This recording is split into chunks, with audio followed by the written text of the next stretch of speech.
Hello, this is Carolyn with Carolyn's Paper Therapy. And tonight I wanted to share with you a new journal that I'm starting. This is papers from My Porch Prints called Keepsake. And they put out this kit as a result of a celebration for hitting 1 million sales in Etsy. And I'm sure I helped immensely for them to reach that goal because I believe I have every kit they've ever made. But in addition to this, they also offered freebies. So the main kit and a lot of the different pockets and things were freebies. And then there was an add-on and some ephemera and fussy cuts offered in their Etsy shop. Now I have put all that together, and it'll be in the description where you can click on the links to go to their videos and their Etsy shop to acquire all that stuff. I'm doing mine, my journal my own way. They have videos of how they assembled the journal that you might also want to look at. I did one thing first that they did last, so I'll share that with you first, and then we'll talk about the preparations I'm doing for putting together the journal. This is more of a introduction, so you can see how I go about putting together what I need to make a journal, and kind of the planning process that I go through. So the first thing I want to show you is this beautiful box. Now this box was, excuse me, was a part of their kit, and it's just the basic box. I added on all the decorations, but it comes in 4 pieces, and you glue them back to back so that it's covered inside and out with beautiful papers, and assemble the box. And for now, I'm keeping my ephemera that I cut out inside the box. Eventually, I think I'll make a small journal to go in here, so that I can give it as a gift. When I finished, I decided to trim it with some lace down the center. It just seemed to need some decorating, so I did the lace down the center, and then I kind of bunched up some lace here, and then I had this pin that I had gotten probably 25 years ago. And I happened to think of it, and it has the colors. So I took the back off of the pin and glued it down, and it consists of a doily and some ribbon and flowers and little angels and stuff. I just thought it was perfect for this box. And then I wanted it to have some kind of a something on the side so for opening. And these little things here you can get from Amazon, and they just fasten on like a brad. And so that's what I did. So there's my little box. It looks like a book. Beautiful design, and it was extremely easy to put together. So now I want to share with you the papers. And what I plan to do is to make a journal with 2 main signatures and then something smaller in the middle. I've been doing my journals that way, and I really like that. I leave space in the center for something different, or maybe just space to write or something like that. So let me show you what I've got together here so far. These papers right here, they did not print correctly on the back, so I'm using these for the front and back cover and the front and back inside covers. So you'll see how I use those later. Now it comes with lots of pages, and what I did was print the decorative pages on the front and then writing pages on the back. So what that amounts to is feeding all the pages through, with the exception of the writing pages, one time, and then feed them through again to put the writing spaces on the back. And I'm not sure exactly how many there are here, but I think I have around 7 pages in each one of these stacks. So there's 3 stacks of 7 pages. So that's 21, and then that would be times 4 if you were to put it all in the journal as the number of pages. So I just have stacked these in a way that I think I want to put them in the journal. I may add some additional kind of doilies or other kinds of papers in here, but for the most part, I print mine on 90-pound cardstock, and everything is printed on that. And then I just fold it in half and round off the corners, ink the edges, and sew the signatures in. So that's there'll be 2 signatures, plus I'll do something in the center, which may be some of these pages with something different added in. We'll see as we go, because I don't really have that planned out totally. Now what I'll do is, I will use I love Chex Mix, so I had a Chex Mix cereal box, and I will use this as my cover. And what I'll do is a hidden spine, and I will probably kind of do a little tutorial on that, but for the most part I've done that several times, and you've probably seen it several times. But I will do something basic that shows you how I get this covered.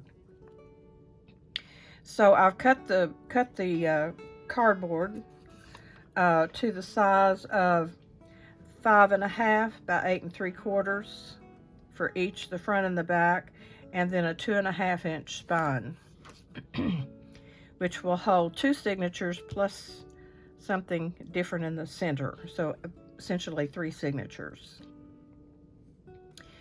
And when I was thinking about this, I was trying to think of what fabric I could use to cover the journal with, to cover all this with. After I put this together, then I have to cover it with something. And I could use paper or whatever. But this top that I have that I never wear, I went and got it out of the closet, and I think this is going to be beautiful for these pages to be mounted on. So this top will be, unless I change my mind, I'm going to cut it all apart, and it will cover, make the cover for the journal.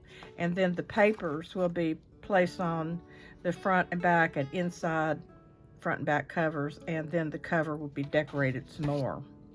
So this is just a top that I've grown out of it. Everything in my closet I've grown out of, so I might as well use it for something. And I think it's perfect colors. A lot of it gets covered up, but just for the edges and things that you'll see, this is perfect colors.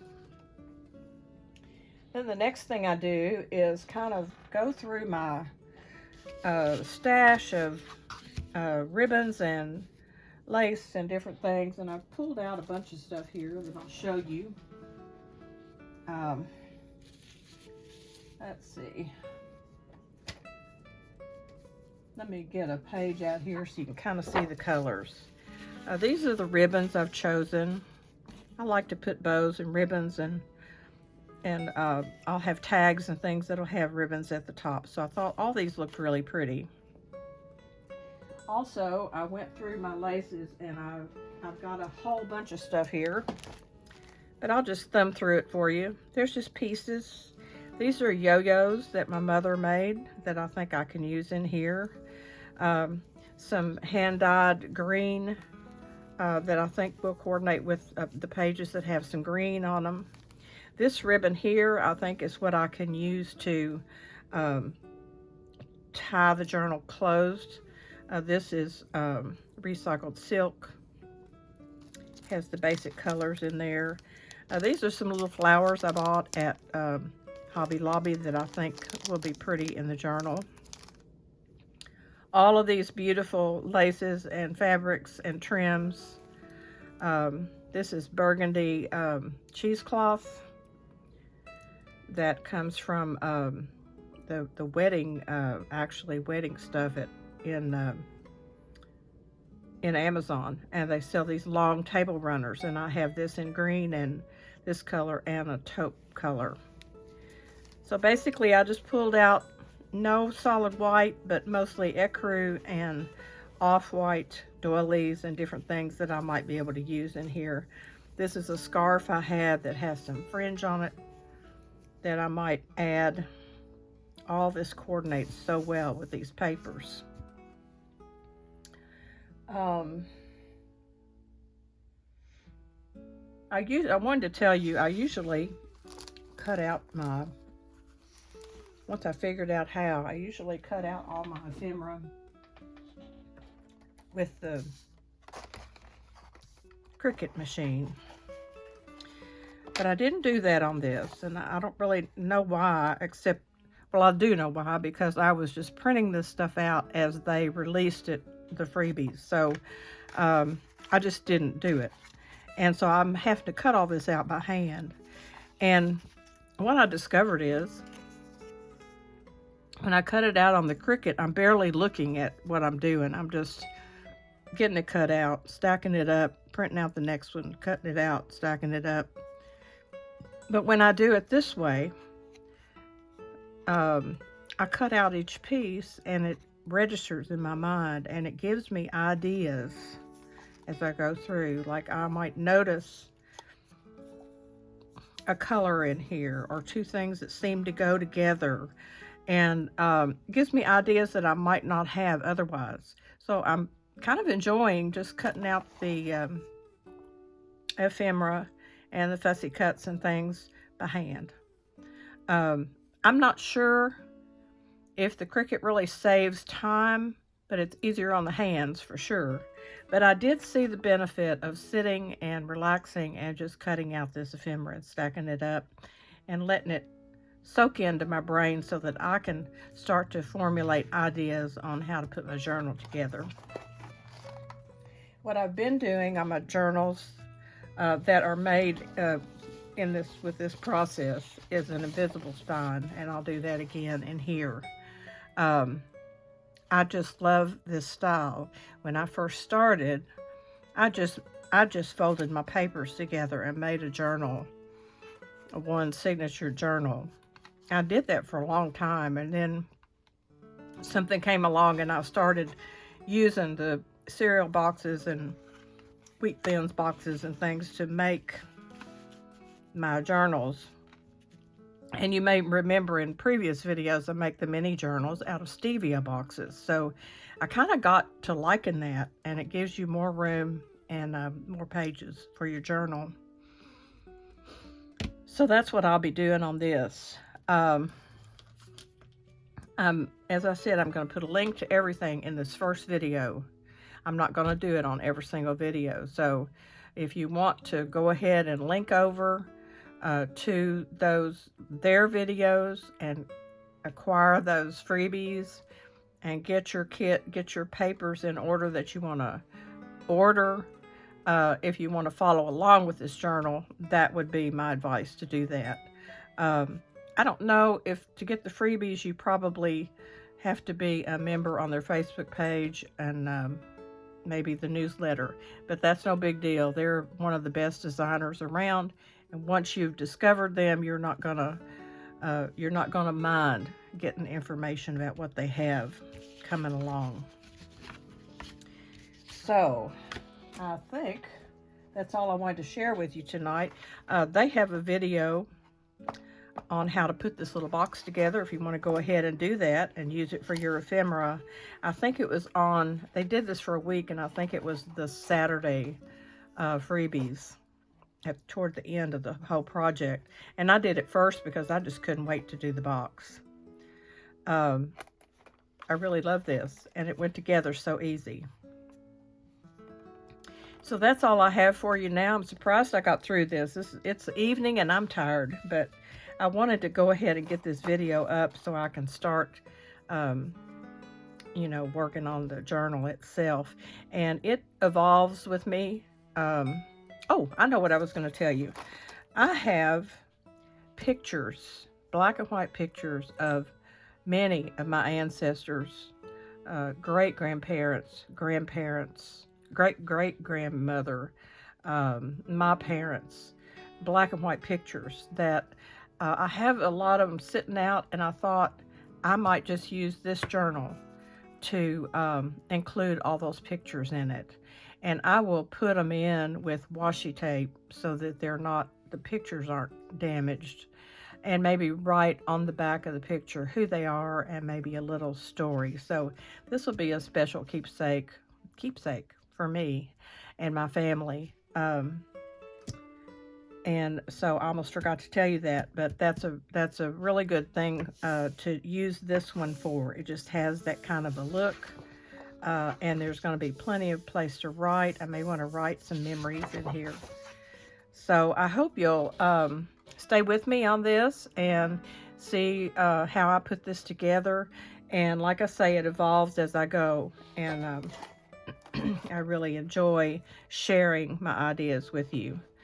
So I have a couple of ideas of a couple of things that I want to mass make, and I think I'll make like 3 or 4 of something that I can then stick in the journal, and we'll have a video that just shows me making those 3 items, each one different, but the same kind of design, and that may give you some ideas for this journal and some others too. So remember, as I always say, every day is a gift, and now we're at the 1st of 2026, so this year is a gift, and it's a chance to kind of look back on the past and reflect and gather the good from it, gather the lessons from it, and then move on into the next year of your life with a plan and some dreams, and maybe even a few New Year's resolutions. It's just a good time of year to just kind of step back and take a look and see what you want to do. I was so busy toward the end of the year that I didn't get to do much of this, and I've missed it. So I'm back, and I hope I can continue to be back, share my ideas with you. Every day's a gift. Always look for the joy and share it with those that you meet along the way. And I'll be back before you know it. I'll see you soon.